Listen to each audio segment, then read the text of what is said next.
What's going on, guys? We're glad to see each and every one of you today. Today, we're kicking off a brand new month of great content and conversation around these virtual roundtables that we call the Idea Network. We are glad to see each and every one of the official members here at the roundtable today. Now, really excited about this announcement.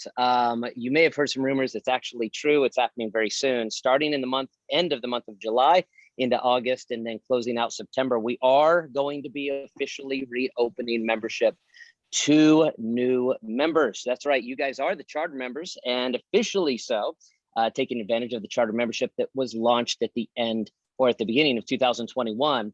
But we are beginning to open it up. It has been closed primarily due to Ermler's coaching schedule throughout these mentorship programs. He has a very specific intentional plan as it relates to these virtual roundtables, what's being discussed, when it's being discussed, how it's being discussed. And so we've had a lot of people ask, is it possible to join the membership? And that happened as early as March and April and May. People said, hey, we want to jump in. And the answer to that question is those doors close at different times throughout the year, and primarily because we're attempting to bring people through a specific set of concepts. Now, a lot of those are going to be wrapping up here throughout the month of June and July, which means we're allowed to open up membership once again. Ermler is going to be doing this again at the end of July. He can speak more to this a little bit later, into the month of August. And so what does that mean for you? That means for you that you're continued to stay in the program at the rate that you came in on. We're glad that you're here, continue in the membership program. Secondly, it does mean you're going to have new material. We're not going to be covering the same information in any sense. So you're going to have a lot of new material, a lot of great conversations, a lot of specific upcoming events. Can't wait to talk with you about January 2022, what we have planned for the official members only. I don't think I can share more about that right now. But what that does mean is you can invite friends to be a part of it specifically. A lot of you have already done this via social media. We appreciate that. Now it might be that you have a pastoral friend. You're like, man, this program has been great for me and for our church. And I want to invite you to be a part of it as well. And this is your opportunity to do so. Begin to develop kind of what your talking point might be, your conversational style for those individuals, and let them know, hey, look, this membership program has been great for me. I want to encourage you to look into it and perhaps sign up this summer so that by the time we kick off at the beginning of September, they're fully on board for Ermler's plan going forward for the fall and winter of this next coming year. Well, we are really excited about what's going to be happening here in the month of June. I'm just going to preview them, and then we're going to go to a time of prayer, and we're going to welcome everybody. David Cripps, I'm going to have you pray in just a moment, so if you could be prepared for that. But today is going to be Josh Ermler creating great first impressions. Next week is going to be Jason Combs creating dynamic service programs. The week after that, Carrie Schmidt's going to be joining us with worship music. We're going to be discussing that. And then Kurt Skelly is going to be joining us on June 22nd for Exegete while sharing the gospel. And then lastly, I'm going to be June 29th connecting with your audience. So all of these June topics really have to do specifically with first impressions and the ability to connect with people as they come in, whether that be through your worship ministry, your program ministry, whether that be through your preaching and teaching. All of that's going to be talked about this month. I think it's going to be highly effective and very helpful for each and every one. Well, as we begin this morning, let's go ahead and go to David. David, would you open us up in a word of prayer? Yeah. Father, we are so thankful for the opportunity that we have to take this time together to learn and to grow together. We ask that you bless this time, and we ask that you use this to help all of our churches as we seek to spread the gospel. In Jesus' name, amen. Hello, everyone. I hope you all had a wonderful Memorial Day yesterday. We're able to, commemorate the people and the loved ones that you have who have served in our country and sacrificed so much, and maybe had some family time yourself as well. Today, remember everyone, I know I received a bunch of messages from some people having all different staff jump on. Remember just to put your name and the church you're associated with down in the comments below. David Collins won the weekly challenge last week, so congratulations to him. He's with Rosedale Baptist Church. This week we have a new challenge. Recommend a book about this month's theme, which is the Sunday morning worship experience, and pick up a book on the subject yourself and read the first chapter at least. So to qualify for this week's challenge, it's kind of a threefold thing: recommending a book, getting a book yourself, and maybe you already have one, but you haven't started it. Go ahead and read the first chapter, and you'll qualify. And then you can let us know if you've done that later on in the week. Excuse me. So last week's resource, so Pastor Josh Tice shared with us his mentorship program for the next generation that he's implemented in his own church. And he's really developed this program for the spiritual leadership mentorship program that he's doing on his own. And he shared that with us. He kind of shared it in the roundtable last week. So if you missed the replay on that, go ahead and watch it. But he also shared with us the printed out resource, and that's on Facebook. It's also on the resource library, and you can take advantage of that and download, and you can, tweak it to fit your scale, whether larger or smaller, and go ahead and start mentoring the next generation in your own church using that as kind of a template. And just a reminder, those replay links, we switched over, so they are YouTube links now. So you can share them just in a text message. Your staff does not have to be part of the Facebook group in order to watch those replays. So that kind of gives you a lot more opportunity to share, and everyone in your staff can be a part of those replays. So feel free to share those and allow your whole staff to watch them. And then you as a staff can discuss them and kind of have your own roundtable at your staff meetings.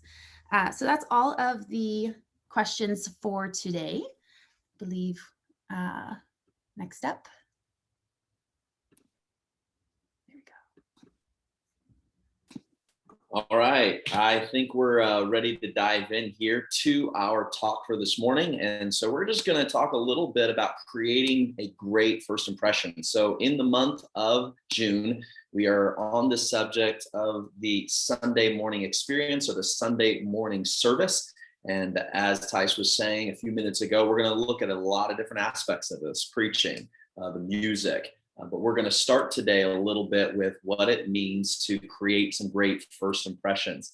I thought it was really interesting. So this Sunday, I was at the church, and afterwards I was talking to an individual who visited for the very first time. His name was Michael. And we got talking about how he heard about the church. It was interesting that somebody who had visited just a couple of weeks before was inviting other people to come with them. And so that was kind of cool. But when I asked him, I said, how'd you hear about it? What was your first impressions and things? He had actually told me that he had been watching our services online for the last couple of weeks. In fact, he went on our YouTube channel and watched an entire series of messages that we had done a year or so back. And so by the time he had visited our church for the first time, he had already watched and consumed about 10 hours of content that we had created and had put out there. And so really that leads me to my theme for this talk, and that is this: first impressions no longer start on your property.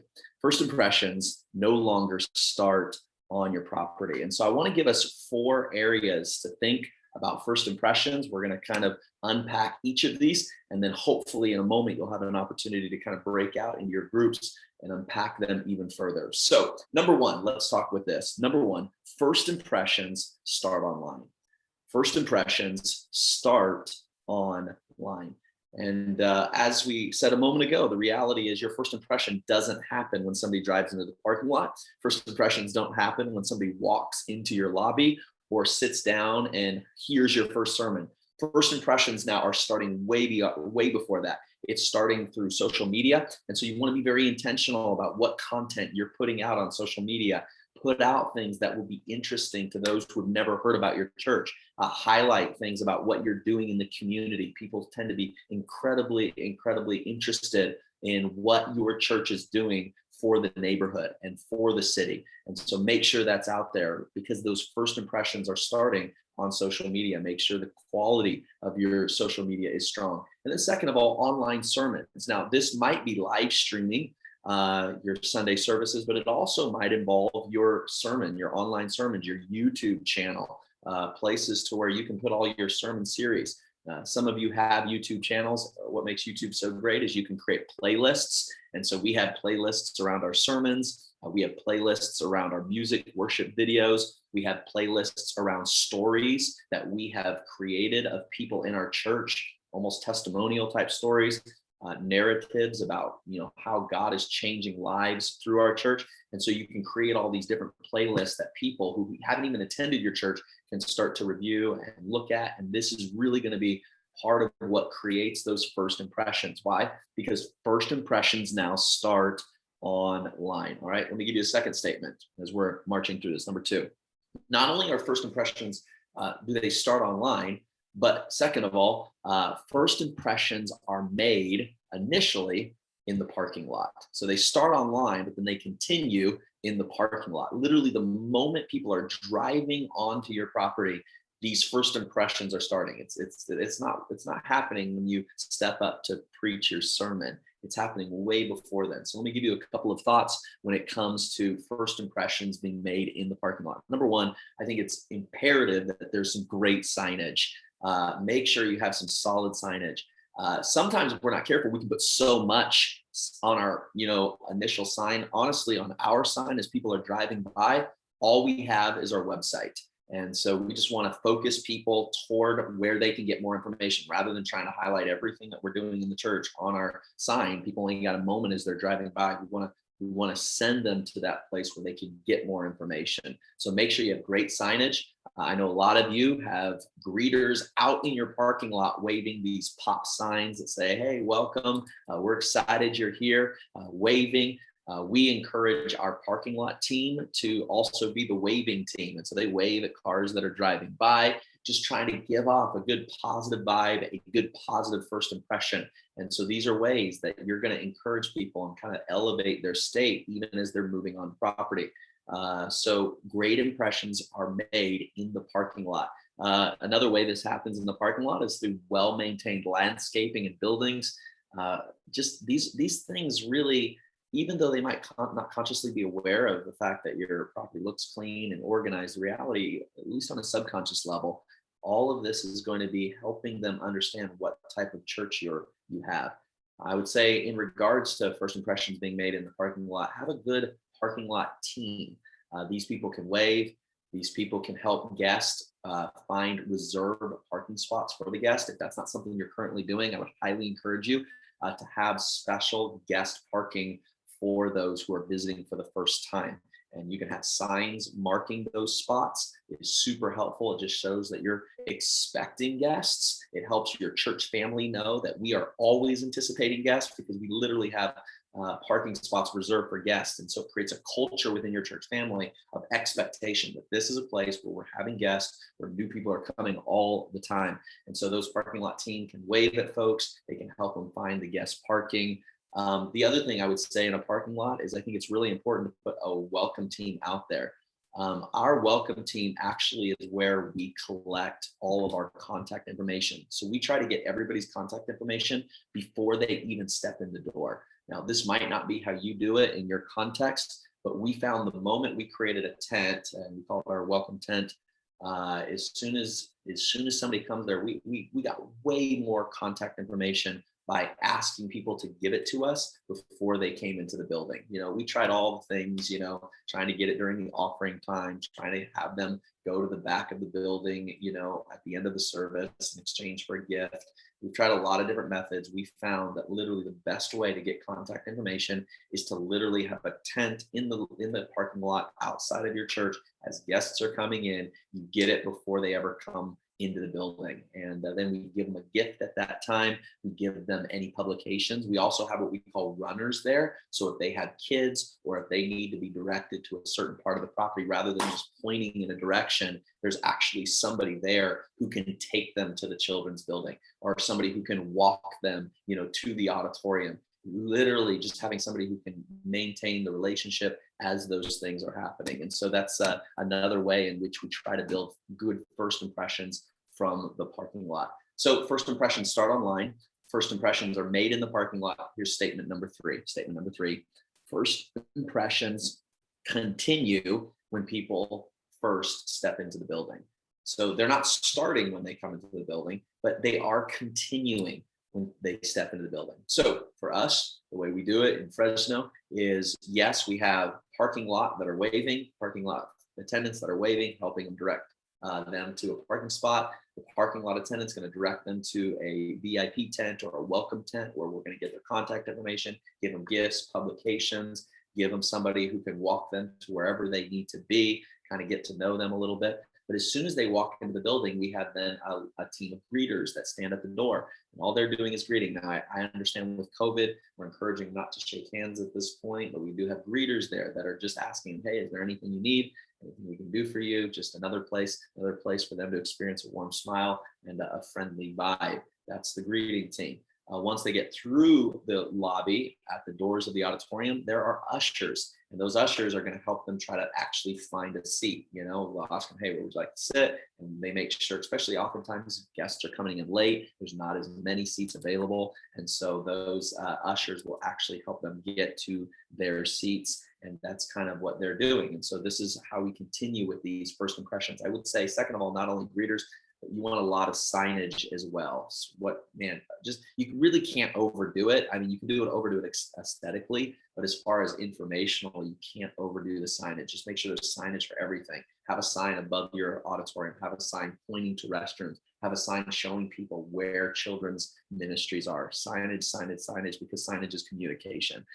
Make sure that the children's ministry and the nurseries are easily accessible. If they're not, then you're gonna have to go overboard on communicating where they're at. And so just make sure that that is a focus as you're continuing helping people with first impressions. And then I think it goes without saying, but clean, organized, neat facilities in the lobby. I like to use the phrase less is more. Less is more. In the lobby, you don't have to promote every single thing your church is doing. Promote the things that guests need to zone in on, and then communicate through your other channels to your members, your regular attenders, because you're going to have their contact information. You're going to have their email address. You're going to have their phone numbers. You have a lot of different ways you can communicate to them, but you want to make sure that a lot of what you're doing in your lobby is communicating to those guests and those people who are newer in your church. So number one, first impressions start online. All right. Number two, first impressions are made in the parking lot. Number three, first impressions continue when people first step into your building. Number four, so our last statement, first impressions are finalized in the first 10 minutes of the service. Now, what's interesting to me about this is most people have made their decision as to whether or not they're going to come back to your church well before you've ever stood up to preach. And unfortunately, I wish that wasn't the way it was. But from the statistics I'm reading, from some of the people who study these things, this is often the way it is, where people are making decisions about church before you ever get up to preach. And so you want to make sure that those first impressions are good. So here's a couple of thoughts. Number one, start on time. We cheat at this a little bit. So we say our service starts at 10:30, but we actually just put the countdown starts at 10:30. So that gives us an extra 3 to 5 minutes. Even though we're technically on the screens, we're saying, hey, we're starting at 10:30. When they get there, there's a countdown. So we don't actually start till like 10:33, 10:34, but there's a countdown saying this is when it's going to start. We have things up on the screens that are capturing their attention. And so if you need to buy yourself 2 or 3 minutes, you can do it through a countdown. And sometimes that's a helpful way to do it. Clear instructions as to what's going on. So I know a lot of different people do it different ways, but in our bulletins, our service programs, we literally tell people what's going to be happening throughout the whole service. I think for guests, people who are newer to the church, there's a safety that they feel when they know what's going to happen. In our service program, we literally tell people when we're going to ask the congregation to stand. And we have it notated by a little, logo of when people are standing, when they're sitting. We want people to know what's going to be happening throughout the entire service, so there's no surprises for them. So they don't feel, oftentimes when people know what's going on, it puts them just a little bit more at ease. So in our service program, we communicate exactly what's going to happen throughout the entire service to put our guests' heart at ease. In the guest booklet that we give them, we tell them, hey, it doesn't matter what you're wearing. It doesn't matter, if you know the song. We try to just put their heart at ease in as many ways as is possible. So first impressions are finalized in the first 10 minutes of the service. Here's another thought on that. Showcase diversity as much as possible. How are you showcasing ethnic diversity, generational diversity? You know, you want to just make sure that when guests come, they're seeing people who are like them, you know, in leadership positions, in communication positions, in volunteer positions. So to try to do your best to showcase diversity as much as possible. And then last, I will say in regards to first impressions, maybe the introduction of the leaders. I often encourage our leaders when they get up, especially on Sundays where we're having a lot of guests. So when our worship leader will stand up, he'll say, "Hey, my name is Hunter. I'm the worship leader here at Fresno Church." If one of our other pastors jumps up to give some announcements, he'll jump up and say, "Hey, my name is Nick. I am the connections pastor here at the church." For guests, they want to know who's talking. Who are these people? Why are they talking? And so that's something that often gets forgotten, especially when we're having a lot of guests there. So don't feel bad to just have people introduce themselves. And so that is kind of 4 areas when we're creating great first impressions. They start online, they're made in the parking lot, they continue when people first step in the building, and they're finalized in the first 10 minutes of the service. So let's unpack this for a while. Let's take a few minutes together to break up into groups and just talk about how we can make these first impressions. I'm going to turn it over to Tice here at this time. He's going to share a couple of questions that we're going to kind of wrestle through over the next few minutes.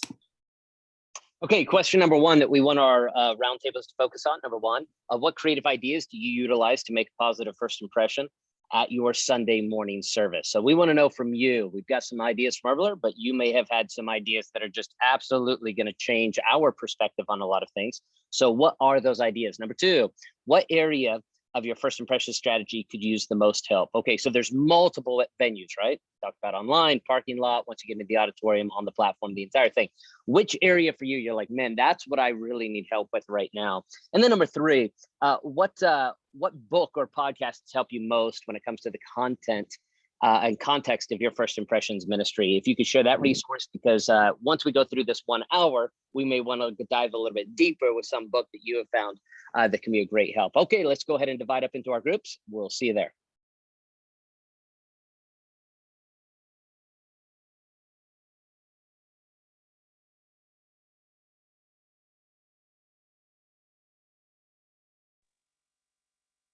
Welcome, guys. We've got Chris Rule, who's going to be leading this roundtable. Thanks, Chris.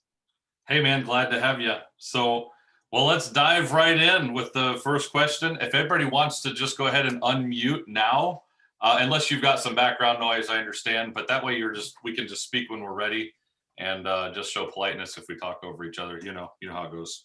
And so first question right off the bat, what creative ideas do you utilize to make a positive first impression at your Sunday morning service? Anybody want to? Mike, you just look like you've got all the answers, man. Anything from you right off the bat here? Creative ideas. Well, Josh hit most of them, but we found just the signage in the parking lot, making sure it's very, very clear that you have a place reserved for your guests to park that is right at your front entrance. So there's just no question mark. You get them right there. They're immediately greeted. There's no questioning. So we have 4 C's we go by: clear signage. We want people to be comfortable. We want them to be challenged by whatever environment they're in as far as motivated. And we want them to feel very, what's our C about kids ministry, Trevor? Confident That their kids are being well taken care of. So those are our 4 C's that we just focus and drill down on them for first-time guests. What was number 2 again? I missed that one. Okay, so clear is your signage. You want them to feel challenged by whether it's the worship experience, the message. You want them to have confidence in your kids' ministry, and then you want them to feel comfortable that you've expected them to be there. Gotcha. Thank you. Anybody else have any great ideas there? Josh, you had your hand up already, I think. Who, me? No. Okay. The whole idea of the Idea Network was so that I could sit in a room and get everybody else's ideas and implement them at our church. So nice. That's what I'm here to do. Yeah, I'll say we've found that having coffee, we have a cafe, has been really helpful to just make the environment very warm, and then to also just give us multiple points of conversation. We give in our gift bags, we give them some grounds from our coffee, enough for a cup. We also give them a tumbler. Pastor Mike will use a card that allows them to get a free coffee or a free item from the cafe. So we've taken something in culture that most people really enjoy, and we've just been able to integrate it into how we connect with them. And that seems to just continue to bear fruit. That's our fifth C. Our fifth C is coffee. I forgot about that. Good. I was wondering, you have 6 C's. The 6th one is conversation starters. You got to have that too. Yeah. It sounds like a book is coming. All right. Well, Yeah. Dennis, Dan, anybody? Go ahead, Dan. Is there a C on consistency? Because Not yet, but go for it. one of the things, and I'm going to put it in the chat. There was an episode of the Idea Talks about social media, and one of the things that stuck out to me that like I learned from was if on social media and on your website it has a different vibe or a different feel than like when they walk through the doors in person, it creates kind of a subconscious idea of deception or inconsistency, and it just doesn't feel secure, it doesn't feel right mentally. And so that's one thing that kind of I've been working on, helping our church with what we're doing. I've by no means arrived, but that was a good episode for that point. That's good stuff.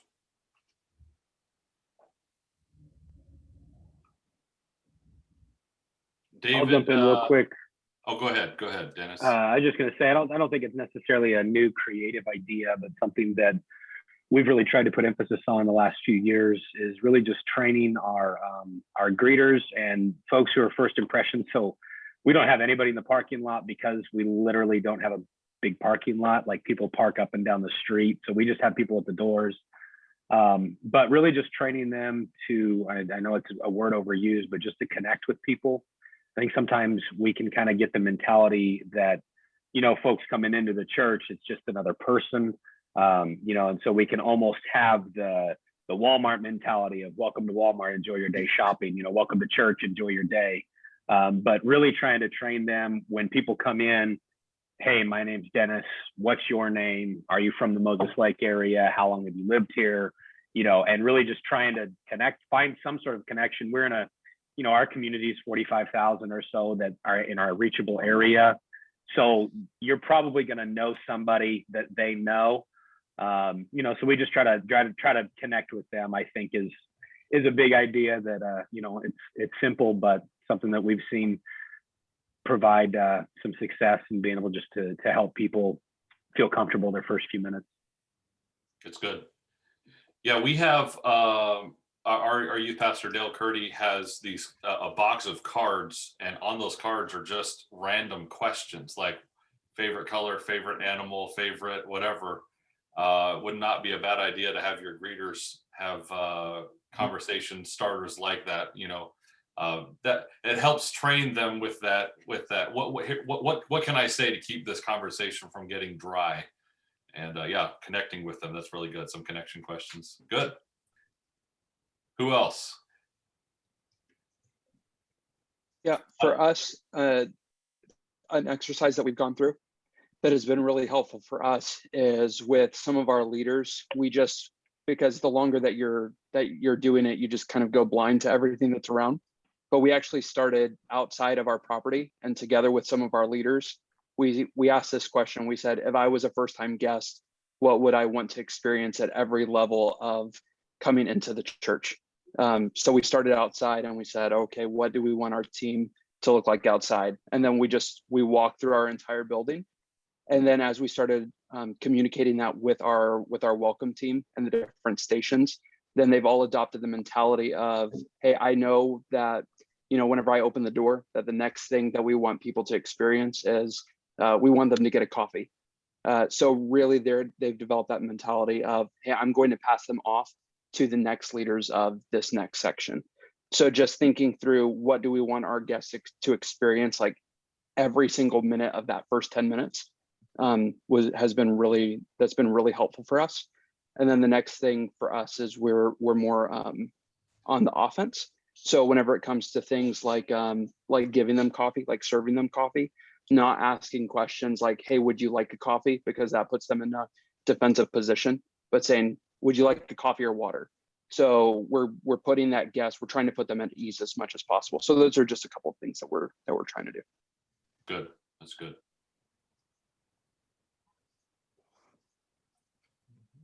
Any other good thought? These are all fantastic stuff, guys. I have a page full of notes just for the roundtable here. So one of the things that I've heard about other churches doing, and I've always wanted to and just never have pulled the trigger on it, is hiring some guy from Fiverr or something like that, a mystery shopper, to come mystery shop your first impressions and give you a pretty good first impressions, because then you can pay him for an interview and say, hey, I want you to attend my church, and on your way through the parking lot, give me the parking lot experience, give me the greeting experience, give me, you know, what questions were you asked on the way in? Did you get your hand shaken? Did you or I guess nowadays we wave or fist bump or something, but what was your impressions of the overall service? And say, listen, tell them in advance you're going to interview them right after the morning service, you know, over lunch or something, and but have somebody mystery shop your first impression is something I've always wanted to do but have never done. We did that on 2 different occasions. We got, you know, we do both. Go ahead, somebody. Was somebody speaking? No, the system just said recording in progress. I'm sorry. I was yapping and didn't catch who said that. So how many of you use an online platform, whether it's online church or maybe something else you're using? Let me hear about that. We use Restream to kind of stream our services to Facebook and YouTube as of right now. So you go to YouTube, Facebook, but not to online church platform? Yeah, not yet. Do you another important aspect, since we're kind of on this thread right now, is before we move on, is do you have someone who serves as host for your online platforms, doing chat operations and posting links and stuff like that? Dale, do you guys do that? We are working on getting some of those things in place. I do have one lady who is doing that, but yeah, kind of in work in progress.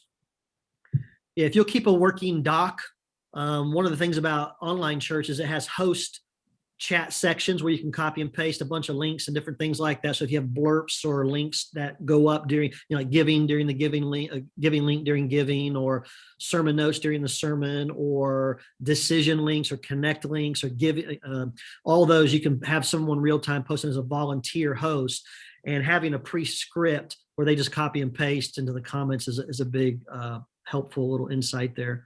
Anybody else using something else? Go ahead, David. Yeah, we're currently on Church Online, Facebook, and YouTube, and we have a team of hosts that rotate on a weekly basis. We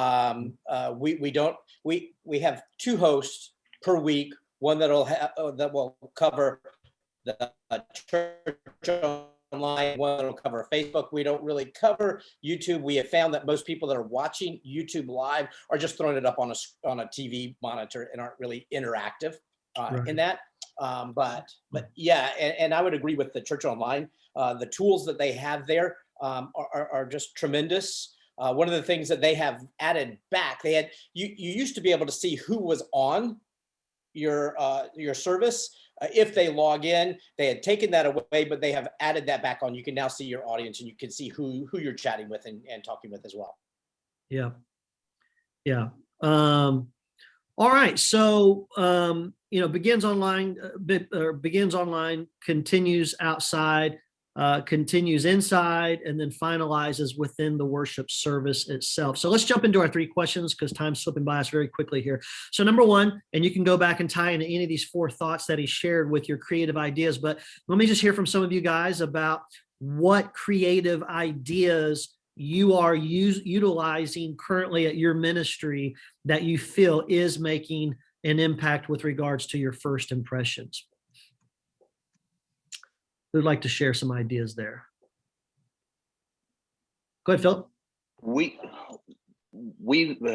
like we've been talking about, we realize that so many people are watching online and they're checking things out online first. So we've been utilizing Facebook and Instagram ads regularly, and that has been the majority of our advertising is through social media like that. And like I said, most of the people that have been coming to church, really over the last year or so, have been finding us online and all that. So we find that it's a very, very worthwhile investment, and the more that we are consistent with it and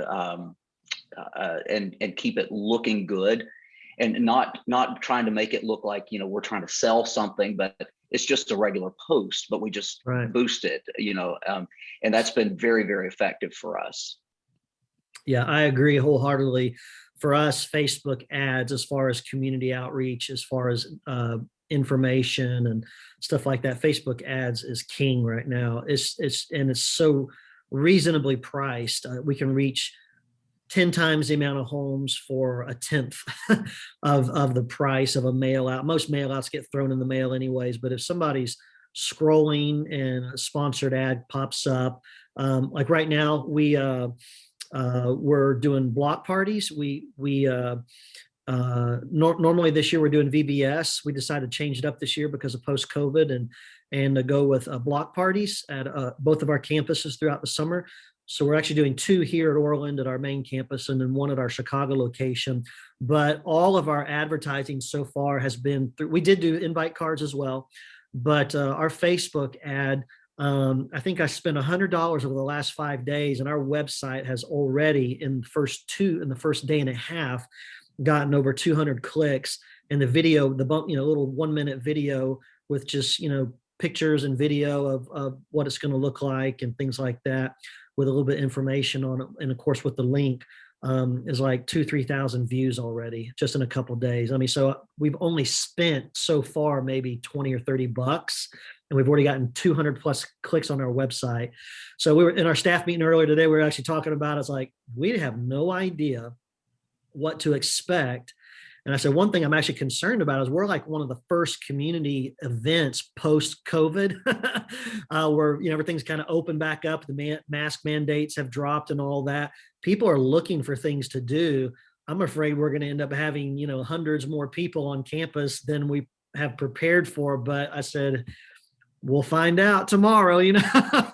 But it's all about really just being present in the community and just rubbing shoulders with the community. We're not preaching or not even singing or anything. We're going to have music. It's a true block party, just bouncy houses, food, raffles and giveaways, and just a community opportunity for us to connect with the community. So, but all of that is being Facebook ad so far. Okay. What other creative ideas you guys using to make for great first impressions?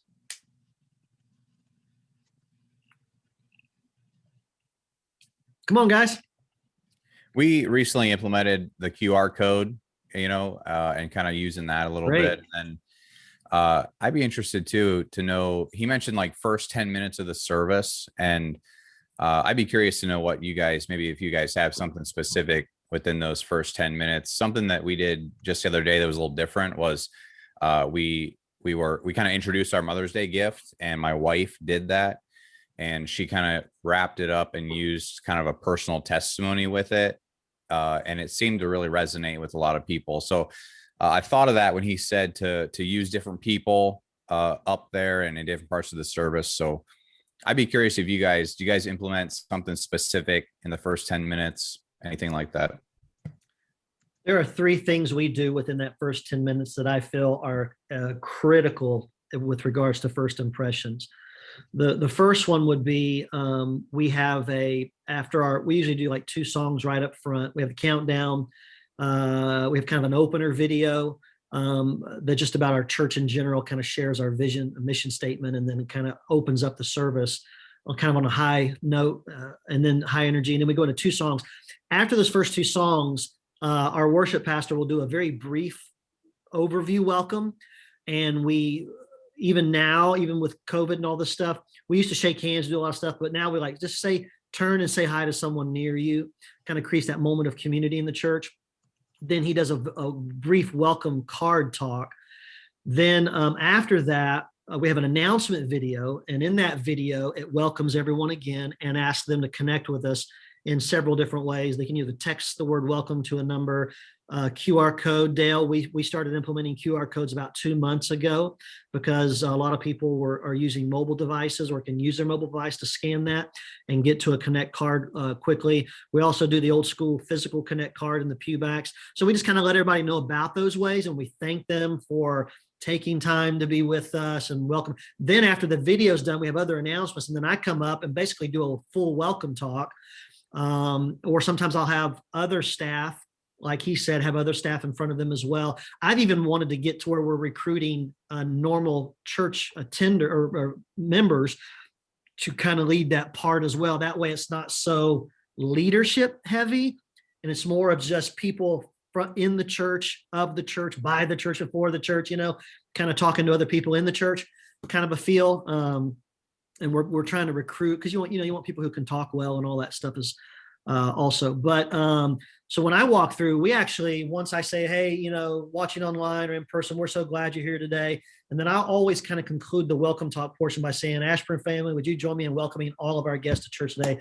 Do a big hand clap and kind of celebrate that moment. And that's to me is critical. And that is all within like the first 10 minutes, where we've made them feel welcome. We've let them connect with each other, people sitting around them a little bit. And I personally, the reason we do that is because I feel like that goes a long way to, if anything else did happen, that kind of maybe put them in a different frame of reference about their first impression. Maybe that's a little redeeming, so to speak. And it just kind of makes them feel, these are my people. This is my crowd. Matter of fact, one of our phrases we use with regards to this is, you belong here. This is your church. Okay. Anyone else want to share on that thought? Okay. So let's jump into our second question here. We're doing good with time. We got about 10 minutes left here. So what creative ideas we've heard, QR codes, Facebook ads. And again, we didn't really talk about this, but let me just, again, encourage all you guys to have a time where you do a welcome talk. We have found, by the way, that whether it's in person or even on video or. Hey, the invitation. Oh, okay. It's being recorded. But what's it called? Hey, the invitation started. That means it's our time to get out of here, because that's when service is wrapping up. So we'll have men and some ladies step back into the lobby and catch them just before they leave. Good. Justin, I would say yes to what Jerry just said. We go 15 minutes after the service starts, and then we figure anybody that comes in after 15 minutes, it's not that we don't care about them, but that we figure they pretty much had extenuating circumstances. Most people can get to a service within 15 minutes of start time. So we do have people that stay permanently out in the lobby area, but like we close our coffee house down at 15 minutes afterwards.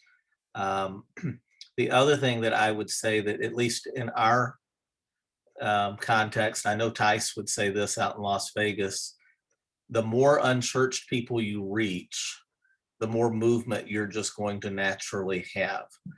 And so when we really got to the place where we were reaching unchurched people in our community, the amount of noise and distractions and things that happen in the worship service, it's just a different church than it was 7 or 8 years ago. And I mean, I literally, we had, this was last year, right before COVID, I had a woman, I paused for dramatic effect in my sermon and an illustration, and I hear this pop on a Dr. Pepper can, and she just gulp, gulp, gulp, gulp, gulp, gulp, gulp in front of the whole, or not in front, but the whole church is listening to her gulp this Dr. Pepper. And then, as if that wasn't enough, she goes at the end, but she's unchurched, she's unsaved. She didn't know. I mean, they'll answer their cell phones during the middle of the service. I've had them come down the aisle and wave at people on both sides of the aisle as they come down. And of course, the guests don't know that they're supposed to sit in the back. That's only the mature believers that know they're supposed to sit in the back. And so the guests always come down to the front, it seems like. So I would say creating a culture that understands what unchurched people do and then clear expectations to our church people. So when we approach people about these different positions, we're very upfront with them and say, you know, we do not want you in the lobby. We have a person and security in the lobby after 15 minutes.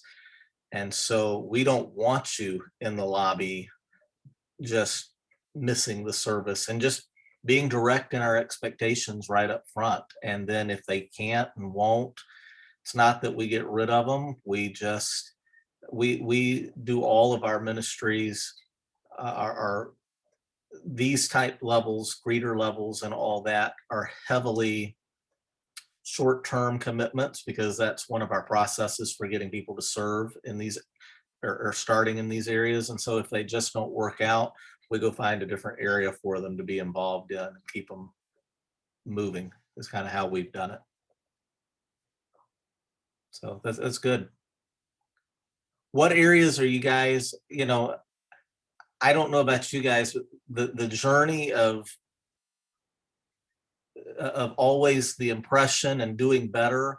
I guess it was kind of like the process of sanctification. When I first got saved, I kept looking for the day that we were going to arrive. We're going to arrive. We're going to arrive. And now I've realized till I get to heaven, I'm not going to arrive. I kind of feel the same way with the first impressions. Like, we've made so many great improvements. And then I still hear stories from time to time of like, oh, how did we do that? How did we do all this and we still missed it? So tell me what's going on. What are you guys what are you learning and struggling through right now? Because I guarantee if you don't have it, I've got a list I'll be more than happy to share with you. I'll jump in here. The reason I was kind of quiet during the first one is because I feel like there's just so much room for improvement. We have a building behind the main church building is where our children's church and our youth, meet. And one thing that I think that is really hard for people to understand is that they need to go through the entire church building to get to the children's building. And as you guys were talking, I think as Tice was talking, that there has to be some very clear communication to let people know like where things are. And right now, I think signage is probably our biggest problem, because if a person were to come on campus and not talk to anybody, they would literally not know where to go, or they just follow the age groups that were running around to different buildings. Yep. We had a consultant come in about 7 years ago, and he absolutely ripped us to shreds on signage. We were absolutely parking lot signage, interior signage. And so we've invested very heavily in this renovation that we just went through. That was, and I will tell you, every dollar you put into it, David, will be huge, because we have seen a lot of return for that. And it doesn't have to be expensive. I think sometimes we fall into the trap of thinking it's got to be some $50,000 sign budget, and it just simple and clean and neat and consistent. Make sure whatever you do across campus matches everywhere across campus. Good. All right, David. I think we probably falter on the very first step, and that's probably the online presence and those kind of things. We, like I said, we have about 85 people and big building, a lot to take care of, and a lot of the physical stuff we're trying to take care of. We spent thousands of dollars changing out light bulbs to go to LEDs to save a ton of money on electricity and that kind of stuff. But like, we really need to work on some consistency in branding across a lot of the internet platforms. Just the website is honestly old, and I get it. I live in Wyoming, and we have a bunch of cowboys, and a lot of them don't care about that kind of stuff, but it really does have to be more consistent, and we are starting on that. But that's definitely one thing. I think the thing that I learned when I was a senior pastor in Eugene, Oregon, was one of the things that really helped us out was actually putting our address and our service times really easily accessible. I had someone one time show up at our church saying, well, you were only the fourth church I called, but you were the only one that had service times and address on your voicemail. And that's why I showed up here. Yep. And I would say if you guys could get, and you can get a volunteer, this doesn't have to be a staff member, but just somebody to answer the church phone 30 minutes before the service, all the way till the service ends. That is a little thing, but it is amazing, even in this technological age where everything is available online, how many phone calls we still get. Just directions to the church, service times, do you have childcare and nursery? They're usually questions, and from what I hear from the people that answer, they're usually in the car driving, which tells me they are making a decision of where they're going to go to church based on how we answer. So that's good. Okay, well, guys, we've got 40 seconds here before we close out. Let me lead us in prayer here real quick. And I just say this, guys, start where you are.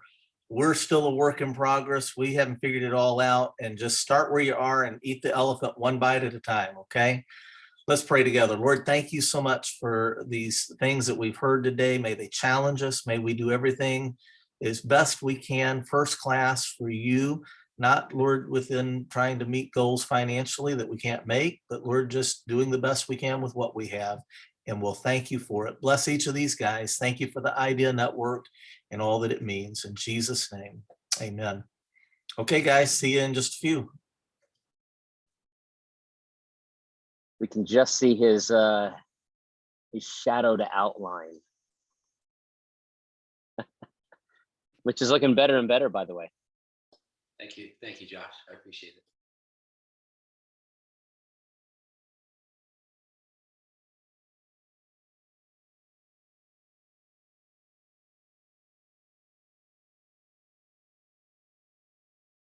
That's gratuitous. That's more than we need. All right, welcome back, guys. Ermler's having some technical difficulties on his end, so we're going to see if I can lead this part of it. Our roundtable moderators, we appreciate you guys moderating each and every one of these, so greatly appreciated. I'm not sure who the moderators were this time, so if you'll just raise your hand, I'll go to you, and then we'll unmute, and we'll go right to it. Okay, Nick Carnes. Nick, why don't you share one of the main concepts that you were able to cover in your roundtable today? I think between question number 1 and number 2, it really boiled down to the word that kept coming up was being authentic and really focusing on what you do best. And, you know, whether that be starting with online and kind of that being that first impression, but if you're not ready for a full-on parking lot team, not feeling the pressure to, you know, force that so that, you know, you're stretching your church too thin and your other teams too thin. Do the best that you can with what you have and not feel the pressure of we got to add, you know, we get off this call and we've got to add one more thing or do one more thing. Just being authentic as well in our advertising, being authentic to who you are. Don't advertise something that you're not, so that as people come, they get the authenticity of who the church is and they're more apt to come back. So just being authentic and doing the best that you can with what you have. I love it. There's nothing worse than looking at a church website and thinking you're walking into something that it is not, and you go in and it's completely different. So fantastic way to go. Who's the next moderator?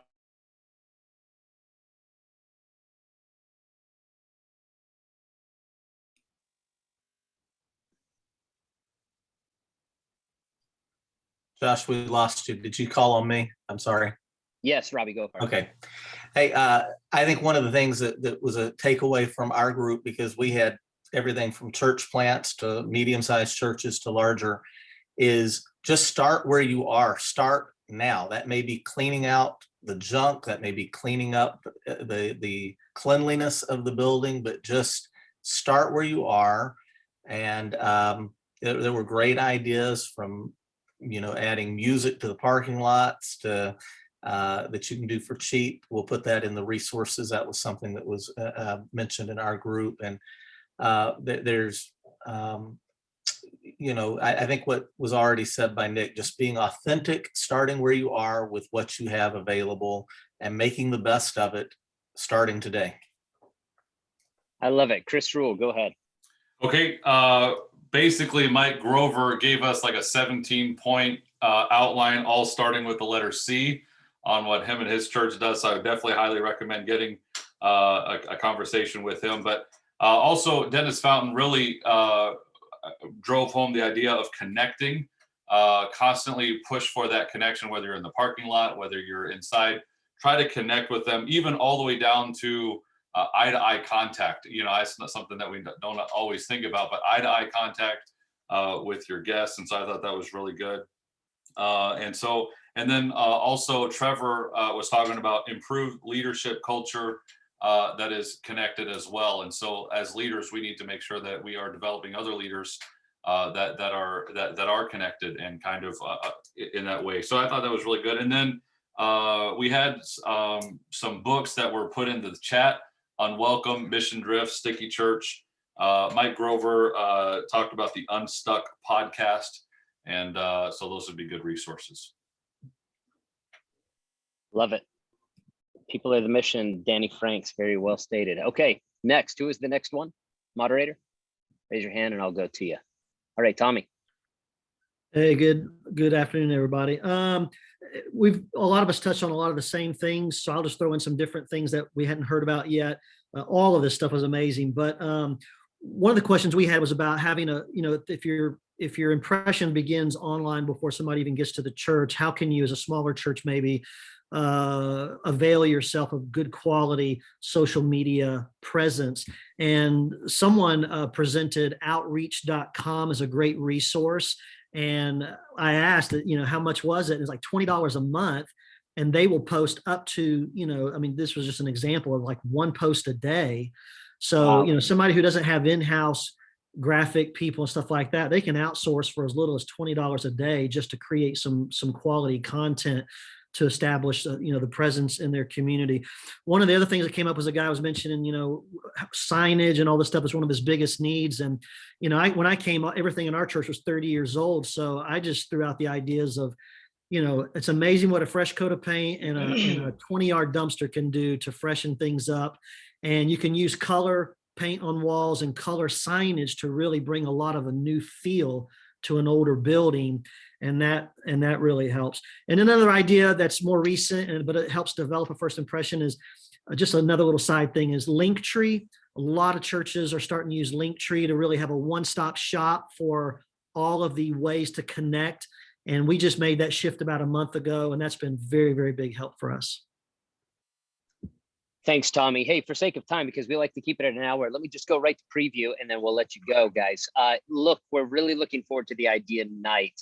Our church just signed up to be the Nevada host. I hope you guys are signing up as well. And we're excited to really push this through come July to get as many people registered for every particular location. So if you're planning on registering for an Idea Night, to host an Idea Night, please do so as soon as possible. That'll help Kylie and the entire team and the promotion team to make sure that we're getting your place connected and filled up as much as possible. The month of June is going to be fantastic. Next week, service programming with Pastor Jason Combs. You might be thinking to yourself, okay, yeah, but we have 150 people that come into our church, 80 people coming to our church, 200 people coming to our church. And I remember those days, and I remember thinking, okay, we basically got a guy with a hymn book, and he's going to get up there and pick a few 3 minutes before we start, and then I'll get to the preaching. There's so much you could do at every level when it comes to programming the entire service itself. What are you doing when it comes to creative programming?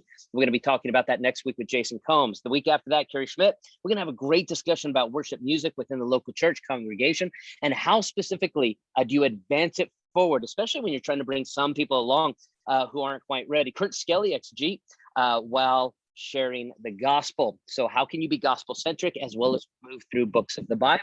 That's a great question, because these are two seemingly opposite preaching perspectives. Is it possible? We're going to talk about that. And then lastly, I'm going to be talking about on June 29th, connecting with your audience. How do you connect to your audience? Through public speaking. We call it preaching. We're going to make sure that your preaching is connecting to your audience. And that's the month of June we're looking forward to, guys. Thank you so much for joining us. We're going to let you go 1 minute late. I hate when we do that. We appreciate it, guys. Bye now.